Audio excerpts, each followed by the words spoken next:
But protect them from what? Let the eagle soar like she's never soared before, from rocky coast to golden shore. Let the mighty eagle soar. Meet John Ashcroft. In 2000, he was running for re-election as senator from Missouri against a man who died the month before the election. The voters preferred the dead guy, so George W. Bush made him his attorney general. He was sworn in on a stack of Bibles, because when you can't beat a dead guy, you need all the help you can get. During the summer before 9/11, Ashcroft told acting FBI Director Thomas Pickard that he didn't want to hear anything more about terrorist threats. Mr. Watson had come to you and said that the CIA was very concerned that there would be an attack. You said that you told the Attorney General this fact repeatedly in these meetings. Is that correct? I told him at least on 2 occasions. And you told the staff, according to this statement, that Mr. Ashcroft told you that he did not want to hear about this anymore. Is that correct? That is correct. His own FBI knew that summer that there were al-Qaeda members in the U.S. and that bin Laden was sending his agents to flight schools around the country. But Ashcroft's Justice Department turned a blind eye and a deaf ear. But after 9/11, John Ashcroft had some brilliant ideas for how to protect America. The USA Patriot Act, adopted by Congress and signed by Bush 6 weeks after the attacks, has changed the way the government does business. The USA Patriot Act allows for searches of medical and financial records, computer and telephone conversations, and even for the books you take out of the library. But most of the people we spoke to say they're willing to give up some liberties to fight terrorism. Maybe that's a good thing. It's definitely sad, but it has to be done. Yes, something needed to be done. These are the good people who make up Peace Fresno, a community group in Fresno, California. Unlike the rest of us, they've received an early lesson in what the Patriot Act is all about. Each week, they meet to discuss matters of peace. They sit around, they share stories, they eat cookies. Some have more than one. This is Aaron Stokes, a member of Peace Fresno. The other members liked him. He had come to the meetings. He went with us. We go out on Friday nights and stand on a very busy corner in Fresno. And he had gone with us. He had handed out flyers. He went with us in June to a WTO protest. Then one day, Aaron didn't show up to the meeting. My friend Dan and I were reading the Sunday newspaper. And when I picked up the paper, in the local section, Aaron's picture caught my eye. The article said that a sheriff's deputy had been killed, and I saw it had a name that wasn't the right name. It said that he was a member of the sheriff's anti-terrorism unit. That's right. The photo of the man in the newspaper was not the Aaron Stokes they had come to know. He was actually Deputy Aaron Kilner, and he had infiltrated their group. Sheriff Pierce made it very clear that, yes, in fact, Aaron Kilner was assigned to infiltrate Peace Fresno, that he was able to infiltrate organizations that are open to the public. You could understand why the police needed to spy on a group like Peace Fresno. Just look at them. A gathering of terrorists if I ever saw one. This is Barry Reingold, a retired phone worker from Oakland, California. Barry likes to work out in the gym. Somewhere between his cardio and his strength training, Barry got political.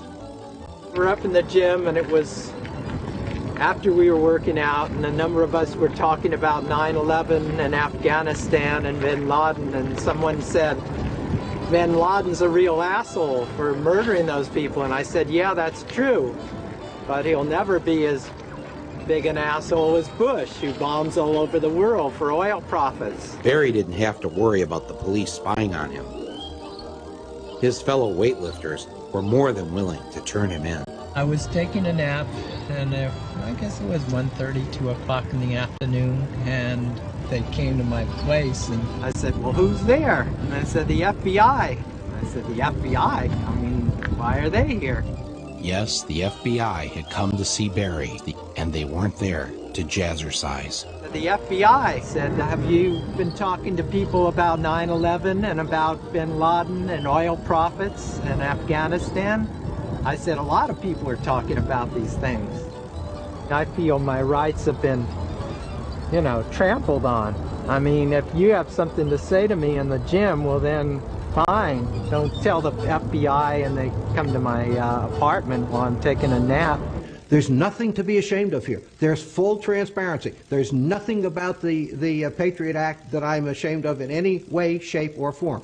I have a 1-800 number. Call me. I'm the guy you call if there's a violation or an abuse. If you've got a poster child on this, I want to see it. That's what I do. I'm hired by the people of the United States to provide oversight. I provide oversight. Trent Lott said the day the bill was introduced, maybe now we can do things we've wanted to do for the last 10 years.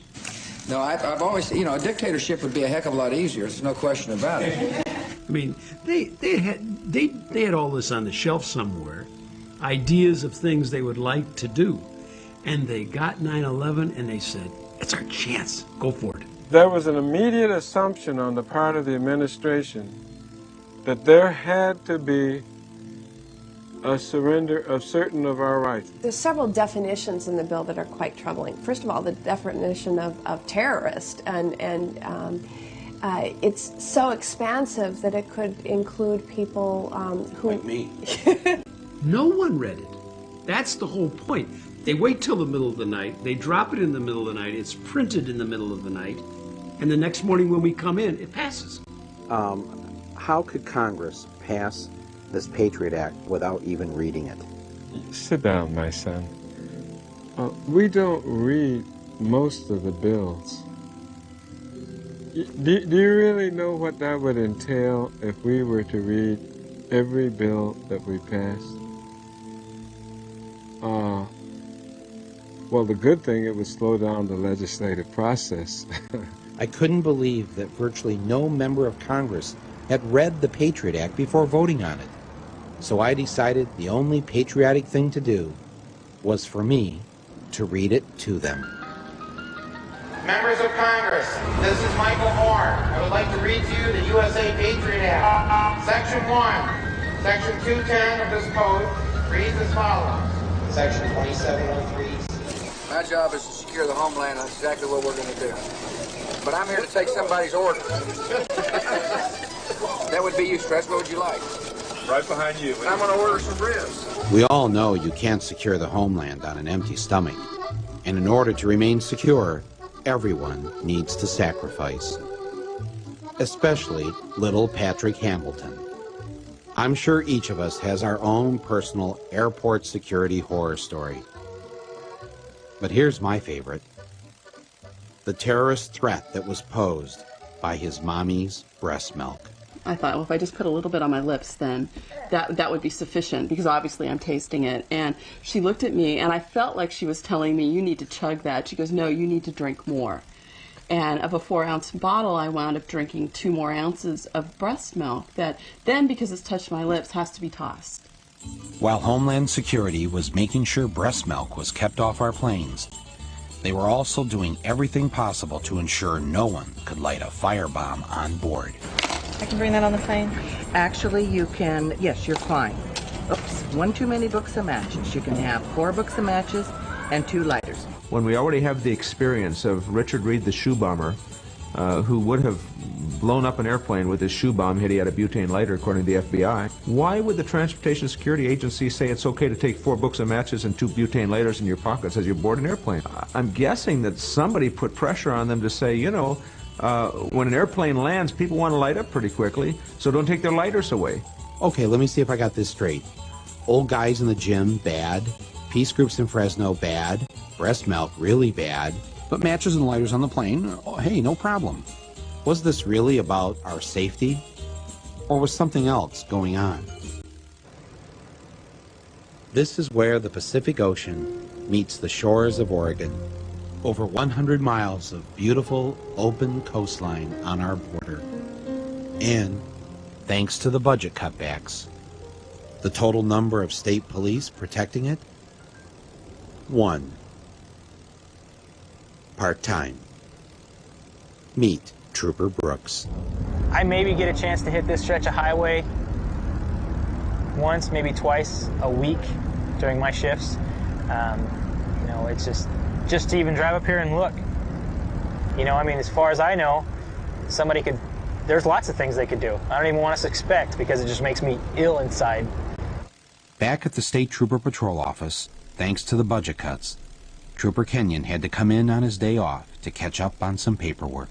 For the most part, especially during the summertime when people show up here, this is exactly what they get. They close the door, they can read the sign about the office closure, and it just basically explains that, you know, due to our cutbacks, our office is not open for administrative business. And there's a little sign down at the bottom that explains when the office is closed that they can use the phone booth to get in touch with our dispatch. Ironically enough, that phone is a piece of junk. It doesn't work very well, so half the time they pick up the phone and dispatch gets a bunch of static and they don't hear anything. For Tuesday, there'll be no troop on patrol. Wednesday, there'll be no troop on patrol. Thursday, there'll be no troop on patrol. You get calls all the time. People will call in a suspicious vehicle or somebody looking suspicious, you know, and I don't hardly ever respond to that anymore. I just don't have the time to do it. One night I asked, how many people do we have in the state of Oregon on duty tonight? And we had 8 troopers on for the entire state of Oregon working. I think, you know, Oregon is a prime example that Homeland Security is not as secure as what I think people would like to believe. Nobody sent me any manual that says here's how you catch a terrorist, you know, and if I had that manual I'd read it, but I don't. So yeah. Of course, the Bush administration didn't hand out a manual on how to deal with the terrorist threat because the terrorist threat wasn't what this was all about. They just wanted us to be fearful enough so that we get behind what their real plan was. 4 minutes. All right. All right. What's time? 3 minutes. 30 seconds. 15 seconds. 10, 9, 8, 7, 6, 5, 4, 3, 2, 1. My fellow citizens,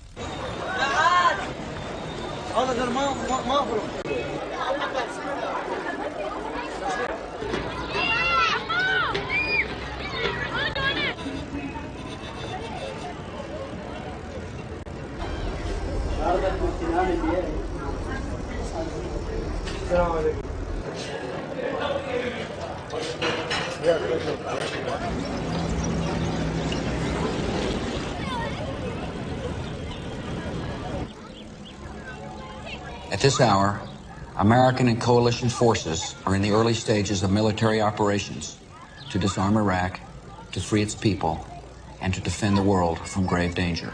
On my orders, coalition forces have begun striking selected targets of military importance to undermine Saddam Hussein's ability to wage war.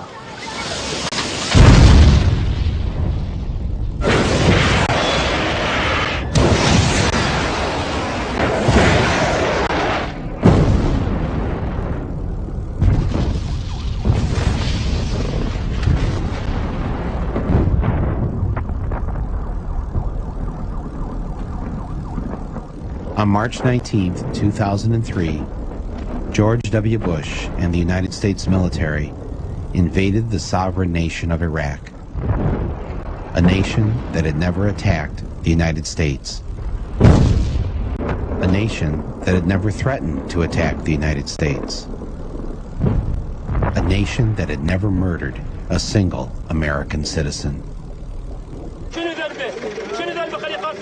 قاتلون جندي والله جبنا طلعت عليهم بالدود قلت له يضربني ما يرضى يضربني لقم معهم وهذا اللي بقى الحلفه جيب علي يعلق على الحلفه ترى النار يدبق في موته ما يموت تعال صفحه